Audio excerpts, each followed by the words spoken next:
Kapag gusto ka ng babae sa unang tingin, ito ang mapapansin mo sa kanya. For today's vlog, yan po yung ating pag-uusapan. Pero bago yan, isa muna mabilisang shoutout kina Balong Kiss Villanueva. Shoutout din kay Oscar Bonina from San Francisco, California. Shoutout din kay Jun Mortega from Baclaran, Parañaque City. Shoutout din pala sa isa kong viewers na bumati sa akin noong Martes sa Orthopedic Hospital. Maraming salamat po sa panonood ng mga video ko. For today's vlog, Lods, pag-uusapan po natin kapag gusto ka ng babae sa unang tingin, ano nga ba yung mga bagay na mapapansin mo sa kanya? Proceed na ako tayo hagad sa number 1. Tititigan kanya mata sa mata tapos biglang ngingiti sa'yo. Ito po yung una mapapansin niyo sa babae kapag kalay pag eye-to-eye contact sa'yo, sabay pangiti-ngiti, no? Lalo na kung di mo naman kakilala, nakita mo na sa kalsada o kahit saan pa yan.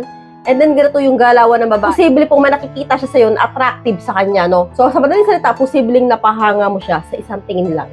So, proceed na po tayo hagad sa number 2. Napapansin mo na ba-blush on siya or kinikilig, no? Habang nakatingin sa'yo. No, mapapansin nyo sa babae kapag unang tingin pa lang, no? Kunwari, tayong dalawa, nagkita tayo sa isang public place. And then, titig ako ng titig sa'yo. And then parang napapansin mo, nahihiya ako sa'yo. Medyo nagbablush on ako na parang kinikilig ako sa mga ngiti mo sa akin at titig mo, no? So, ito po ay normal na mararamdaman ng babae kapag gusto nila ang isang lalaki sa unang tingin pa lang. So, siguro kahit lalaki po, may mga lalaki na nagbablush din. So, proceed na po tayo hagad sa number 3. Posibleng lumapit at makipagkwentuhan siya sa'yo. Ito ay isang way ng babae para talaga naman makilala ka niya at makausap ka niya, no? Kapag gusto ko po ng babae sa unang tingin, gagawa po yun ng paraan, makausap ka lang.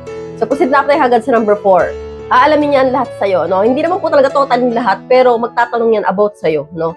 Anong ginagawa mo doon? Anong trabaho mo? Binata ka pa ba?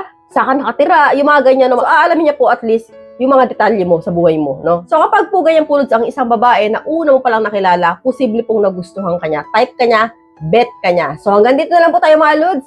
I hope you learned something in this video. More videos to come, so stay connected and see you again to my next video. God bless. Bye-bye!